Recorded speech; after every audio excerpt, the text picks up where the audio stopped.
Bienvenidos a la segunda emisión de Leal. Yo soy su anfitriona, Ana Vanek, y en esta ocasión trataremos el tema de la violencia de género, la cual se dividirá en 4 partes. La primera parte es esta, con el tema del feminicidio. La segunda es el acoso sexual, callejero y laboral. La tercera será abuso sexual. Y la última, maltrato físico y psicológico. Y bien, pues para iniciar con el tema de los feminicidios, me gustaría empezar por darles información relevante acerca de este tema, empezando por la definición de violencia de género, ya que solemos creer que este tipo de violencia es tanto para hombres como para mujeres.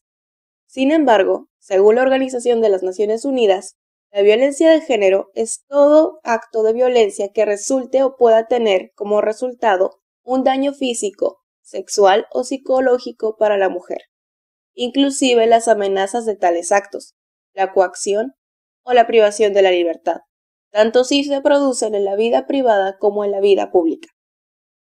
Pues bien, ahora que ya hemos definido lo que es violencia de género, continuemos con lo que según el artículo 325 del Código Penal Federal de nuestro país es el feminicidio.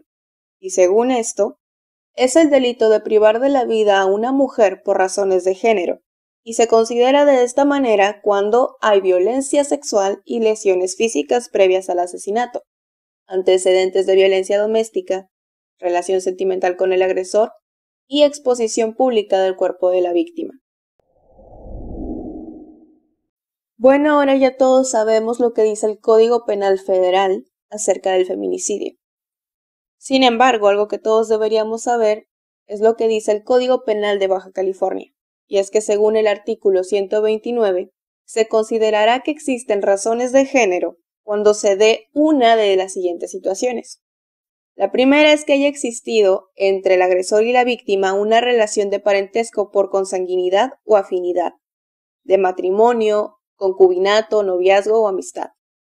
La segunda, que haya existido entre el agresor y la víctima una relación laboral, docente o cualquiera otra que implique confianza, subordinación o superioridad. La tercera, que la víctima presente signos de violencia sexual de cualquier tipo. La cuarta, que a la víctima se le hayan infligido lesiones infamantes, degradantes o mutilaciones previas o posteriores a la privación de la vida. La quinta, que existan antecedentes de amenazas, acoso o lesiones del agresor en contra de la víctima. El sexto es que el cuerpo de la víctima sea expuesto o arrojado en un lugar público, mientras que el último es que la víctima haya sido incomunicada.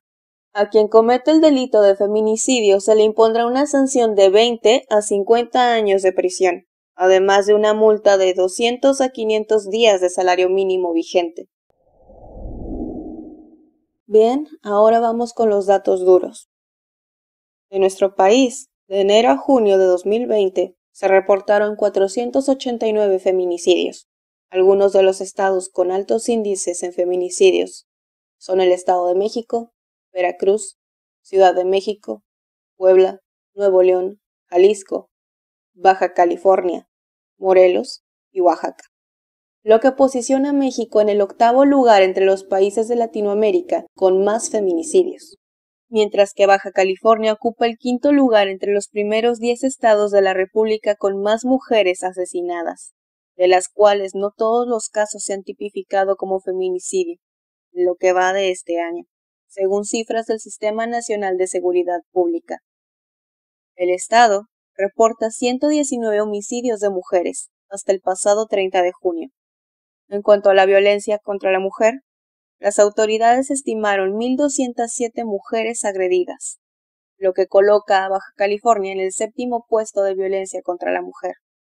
En cuanto al tema del feminicidio, en Tijuana se han registrado 14 feminicidios, lo que hace que esta ciudad se coloque en el primer lugar en feminicidios del país. Bien, pues ahora que todos hemos entrado en contexto sobre cómo están las cosas en el país, en nuestro estado y en la ciudad, para saber más acerca de este tema, me acompaña la doctora en Estudios Culturales, Melina Amao Ceniceros. Buenas tardes, doctora. ¿Qué nos puede decir acerca de este tema? Buenas tardes, Ana. Pues bueno, con el tema del feminicidio tenemos que Es una categoría jurídica que nos explica un tipo de violencia específica que recae sobre un sujeto específico que es la mujer. Pero para poder llegar históricamente a que esta categoría fuera reconocida como una categoría jurídica, pues tuvo un largo trayecto y se vincula como la expresión más brutal de la violencia de género. La violencia de género ya implica a el sujeto agredido dentro de la categoría mujer, es decir, vamos a tratar de evitar la confusión de decir, ay, si una mujer le pega a un hombre también vive violencia de género. No, vive violencia, efectivamente, pero no es violencia de género, porque la categoría violencia de género como tal fue creada para hablar de un tipo de violencia que se dirige a un tipo de sujeto, que es la mujer, ¿sí? Entonces, ese es nuestro primer punto. De ahí, bueno, tenemos cómo avanzan los conceptos y el concepto misoginia. Me parece que es muy importante para entender, digamos, como el marco cultural o sociocultural en donde operan estas violencias. Y el concepto de misoginia yo lo recupero de la Ley General de Acceso de las Mujeres a una Vida Libre de Violencia, artículo 5, fracción 11. Y se define así: odio, rechazo, aversión y desprecio hacia la mujer y en general hacia todo lo relacionado con lo femenino que se manifiesta en actos violentos y crueles contra ella por el hecho de ser mujer. Entonces, esta definición de misoginia me parece que también nos ayuda a entender cómo, como te decía, socioculturalmente se ha vuelto como imperceptible un tipo de trato de menosprecio donde se considera inferior al sujeto femenino, vamos a decir concretamente a la mujer, a las mujeres. Pero también este concepto nos habla, todo lo relacionado con lo femenino. Así que también la misoginia entra como un tipo de odio, de menosprecio y agresión hacia todo lo que tenga una manifestación femenina. Entonces aquí ya estamos ampliando, la comprensión de los efectos de este odio. Entonces la teoría feminista, no solo como en el ámbito activista, sino en el ámbito precisamente académico, ha propuesto estas categorías para explicar la realidad social en términos de desigualdad por género, donde históricamente se le ha asignado a lo femenino un lugar marginal, ¿no? En la toma de decisiones, incluso en la gestión de su propio cuerpo. Lo hemos visto ahorita con la conmemoración por la despenalización del aborto, cuáles fueron las reacciones. Entonces, es un largo recorrido histórico de pensamiento crítico que pone al centro el género para explicar la desigualdad social. Tenemos que el concepto feminicidio pues tiene también un largo recorrido en términos de cómo pues el pensamiento feminista empujó que fuera reconocido un tipo de violencia específico que tiene como expresión el asesinato hacia mujeres, pero que cumple con ciertas características de tal manera que no todo asesinato hacia mujeres es feminicidio. Pero el feminicidio entonces destaca un tipo de violencia que se vincula a la violencia de género y se enmarca, en la misoginia. Y entonces, el antecedente del feminicidio sí es estadounidense, que era femicide, sigue siendo femicide. Y aquí se empezó a adecuar en América Latina, no fue femicidio, sino feminicidio. Quienes se preguntan, ¿y por qué no hay homicidio, no? No es una categoría jurídica, el homicidio no existe, y quienes lo cuestionan están poniendo en duda la relevancia de hablar de un tipo de crimen específico y pues muchas veces se enmarca también en una misoginia, ¿no? En no querer reconocer que si hay un tipo de crimen que es muy preocupante y como lo vemos aquí en México, adquiere cifras cada vez más alarmantes. Y además, están demostrando que no tienen comprensión de los conceptos. La función de todos los conceptos es, definir algo muy concreto, ponerles fronteras, ¿no? A la realidad. Pero entonces, si no se está entendiendo que esto tiene ciertas características, como ya las vimos, pues entonces no es un capricho de las feministas, no es un capricho nombrarle específicamente un tipo de crimen una categoría, ya es una categoría jurídica porque sí habla de un crimen específico. Un ejemplo muy sencillo ya para cerrar esta parte es el infanticidio, ¿sí? Esa es una categoría penal también que tiene que ver con un tipo de crimen hacia un sujeto, un cuerpo específico. ¿sí? Entonces, no podemos simplemente decir, ay, bueno, pero pues entra en asesinato general como todos. No, porque hay un tipo de saña, hay un tipo de violencia, hay un móvil, digamos, previo a ese tipo de crimen que necesita un tratamiento específico. Para continuar, me gustaría preguntarle, ¿qué antecede a un feminicidio? Es sin duda una de las grandes interrogantes, las cuales la ciencia social, sobre todo los estudios de género y las aproximaciones de teoría feminista, pues han logrado responder analizando el modelo de la masculinidad hegemónica y el modelo de la feminidad hegemónica. Pero bueno, sobre todo el modelo de la masculinidad hegemónica. ¿Por qué? Bueno, cuando hablamos de masculinidad como un modelo de género, estamos hablando de una serie, digamos, de requisitos para ser reconocidos, pues, los varones dentro del modelo de la masculinidad como sujetos legítimos. ¿Eso qué significa? Significa que desde la infancia se empieza a educar en ciertas expectativas de lo masculino que corresponden en su modelo dominante mayormente a la expresión de la violencia. Hay un imaginario donde el ser hombre está fuertemente vinculado con una demostración de la virilidad y esta a través de actos violentos hacia otras personas que incluso ponen en riesgo la propia vida, pues, de los varones, ¿no? De los hombres.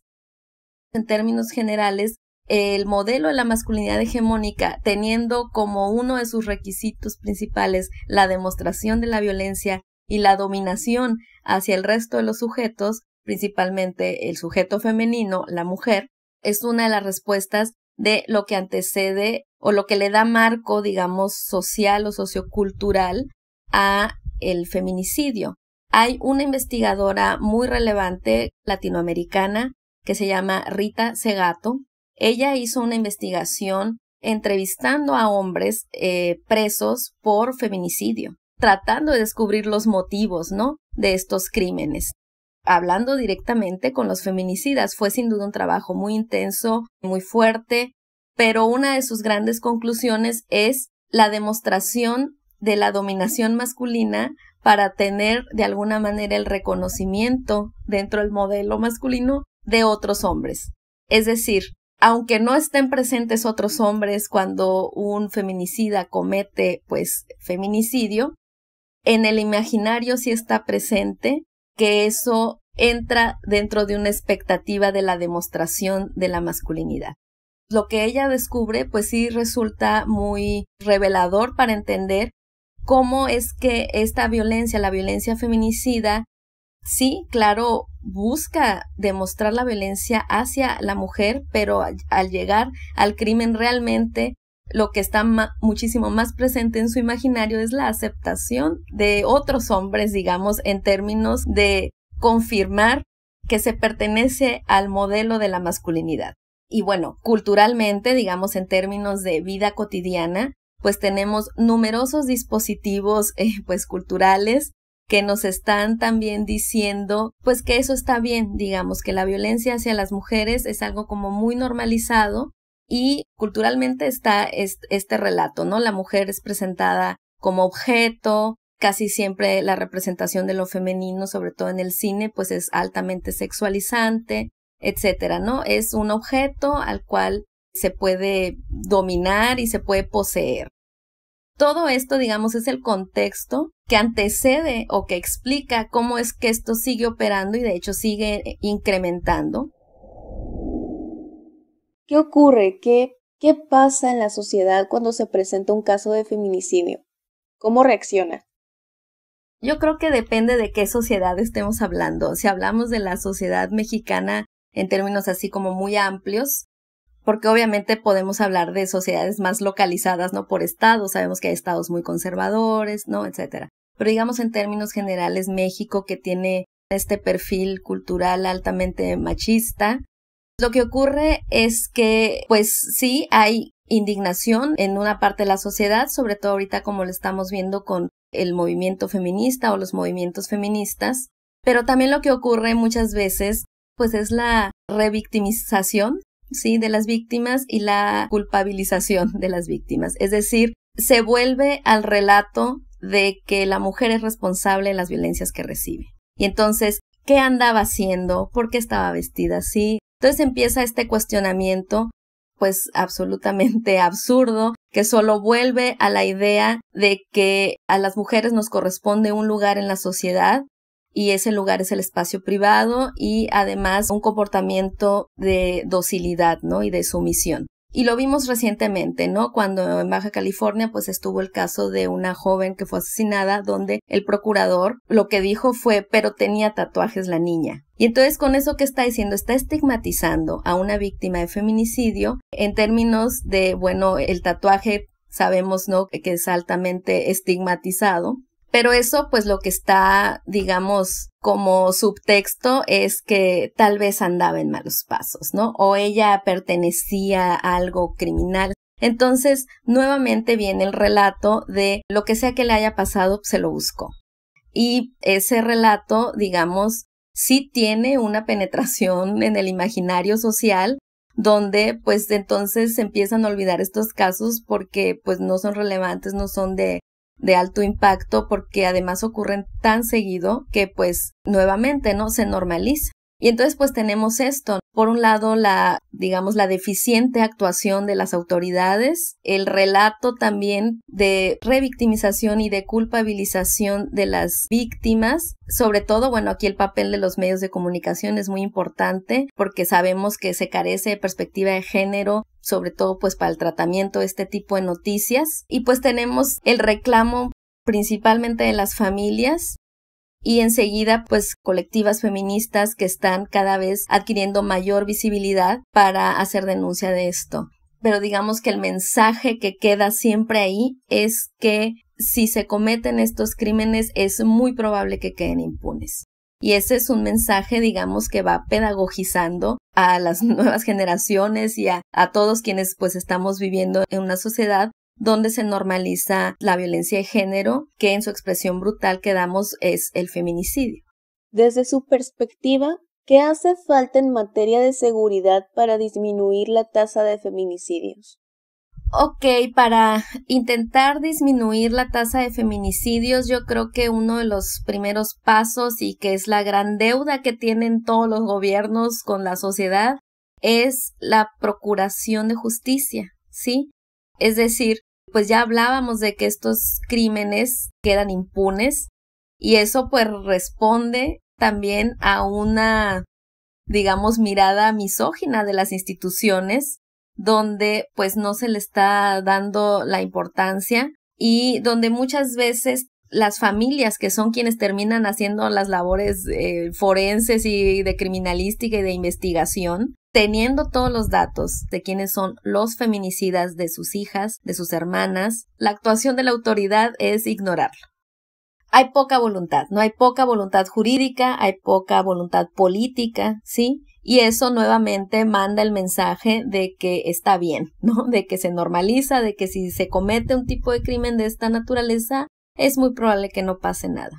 Y bueno, también en términos de seguridad, pensándolo en el ámbito urbano, bueno, el diseño de las ciudades también tiene muchísimas deficiencias que vulneran también todavía más a las mujeres en términos de nuestra movilidad cotidiana, ¿no? Pues muchas veces sabemos calles con mala iluminación, paradas de los transportes, o sea, lo vemos aquí en Tijuana con la ruta troncal, que quedan las paradas en las vías rápidas y de ahí no hay una conexión, digamos, pues eficaz en términos de planeación urbana, o sea, una banqueta iluminada para llegar a un lugar habitado. Por otro lado, también está la respuesta de las autoridades cuando ha llamado el 911, es también muy deficiente, muy lenta, poniendo en duda siempre a la víctima.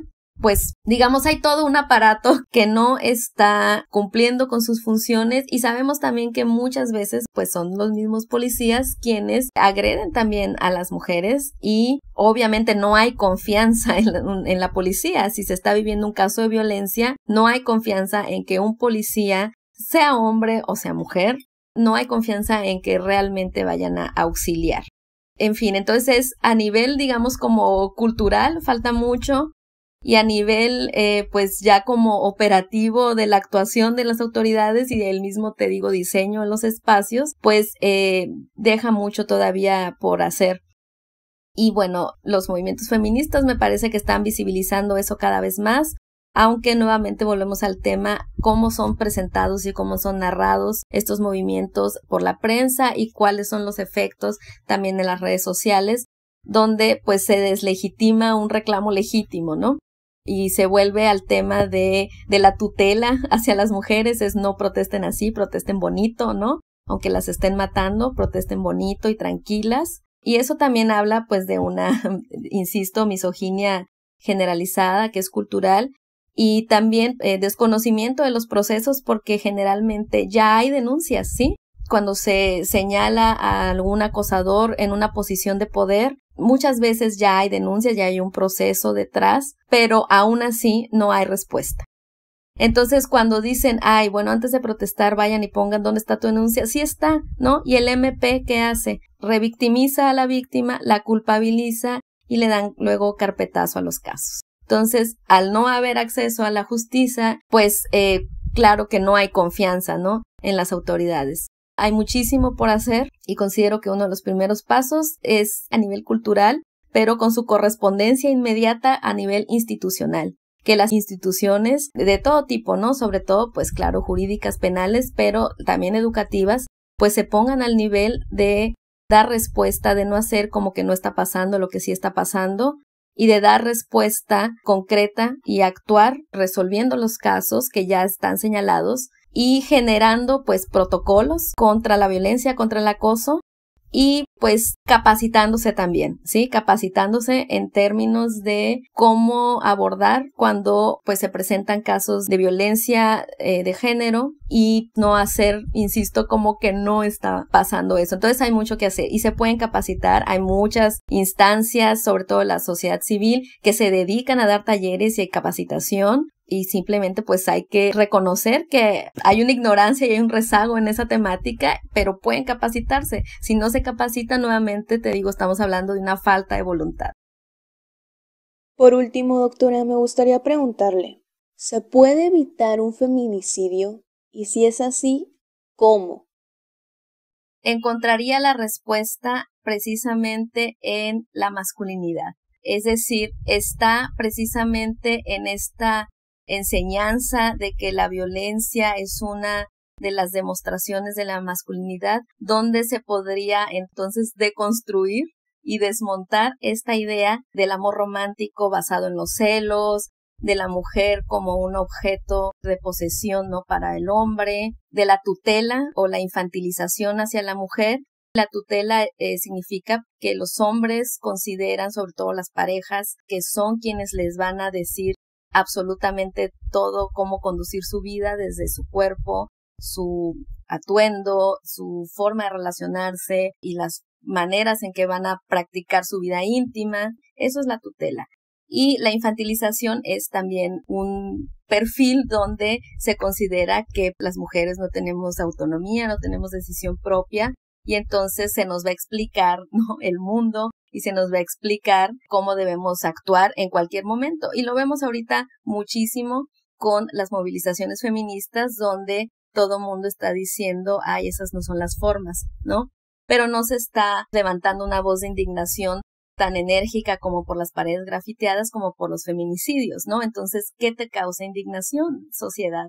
Entonces, la respuesta en cuanto a cómo se puede deconstruir pues la idea de la violencia hasta llegar a su expresión más brutal estaría en replantear la masculinidad. Es obviamente algo complejo y no es como que hay paso 1, 2, 3, pero sí el nombrarlo y el visibilizarlo, que está ahí la respuesta, porque pues está ahí también los victimarios, ¿no? Potenciales o ya fácticos, ¿no? Quienes ya cometieron estos crímenes.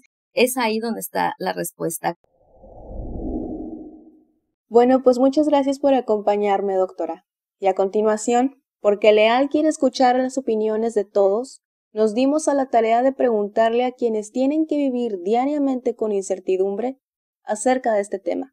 Le preguntamos a las mujeres para saber de primera mano qué piensan, qué sienten y, a su modo de ver, qué hace falta. Pero más importante aún, ¿se sienten seguras en su ciudad? ¿Si me siento segura en mi ciudad? La respuesta es no, y es triste que mi respuesta sea tan rápida y negativa, pero estoy segura de que no va a ser la única. Y es que vivimos en Tijuana, una ciudad que se ha posicionado en los primeros niveles de feminicidio, incluso creo que en el primero. Diariamente miro cómo son compartidas las fotografías de mujeres, de hermanas, amigas, madres, hijas, que un día salieron de casa, ya sea a trabajar, a la escuela o a donde hayan querido ir, y que alguien decidió que ese día no iban a volver a casa, ni ese día ni nunca. Yo sí vivo con el temor de un día ser una de esas fotografías en las redes sociales. Vivo con el temor de que un día mi madre me esté buscando y de que tenga la esperanza de encontrarme y de que me encuentre, y que me encuentre muerta, que encuentre un cuerpo sin vida, un cuerpo que fue abusado sexualmente por uno o varios hombres, que tomaron la decisión de que mi cuerpo era simplemente un objeto y de que mi vida no valía nada. Y es triste vivir con ese temor. Es triste ser mujer en México, porque sabes que vas a salir de casa, pero no tienes la certeza de que vas a volver. ¿Qué sientes cuando escuchas que han matado a otra mujer? Lo primero que me hace sentir cada vez que veo un caso de feminicidio nuevo es muchísima rabia. Rabia, enojo, coraje y miedo, claro, sobre todo, porque sé que me puede pasar a mí, a mis hermanas, mis tías, primas, sobrinas, mis amigas. Y coraje, pues porque simplemente no es justo, no es nada justo que asesinen a una mujer de esa manera. Y sobre todo porque ninguna madre merece saber que a su hija la han violado y la han matado después. Porque ella lo único que piensa es si ella sufrió, si ella gritó. Es horrible. ¿Tú qué crees que hace falta hacer para que esta situación cambie? Creo que principalmente falta empatía por parte de las personas. Todavía nos toman como un juego y toman todas las manifestaciones que están pasando como si fuéramos unas ridículas exageradas, porque no podemos abrir nuestra mente al saber que nos matan solamente por ser mujer. También el gobierno debe tomar en serio esta situación y las autoridades deben realizar estrategias para poder protegernos, donde aseguren que vamos a estar bien. ¿Crees que las autoridades están actuando respecto al tema de los feminicidios? Sinceramente siento que no. Cada vez hay más mujeres muertas. Cada vez el número aumenta. Así que si están haciendo algo no se nota, o es algo que definitivamente no está siendo efectivo. Así que no, sinceramente siento que no. Bueno, pues ya escucharon cómo se siente vivir con miedo en esta ciudad, en este estado, en este país, y todo por ser mujer. Sin embargo, el objetivo de Leal no es únicamente presentar información y datos. No, nuestro objetivo es llevarlos a reflexionar. A usted que está escuchando, ¿de qué es lo que hace falta hacer por parte de las autoridades? Sí, pero no solo de ellas, sino de nosotros como sociedad, para evitar que una mujer más sea privada de su vida. Muchas gracias por haberme acompañado. Recuerden que si no quieren perderse ningún contenido de noticias o podcast, material de entrevista, etc., síganos en Facebook, estamos como Leal Notas, en Instagram como @leal_notas.2020 y en YouTube como Leal2020. De todos modos, en la cajita de descripción les dejaré los links. Denle like, suscríbanse al canal y compartan nuestro contenido. Muchas gracias.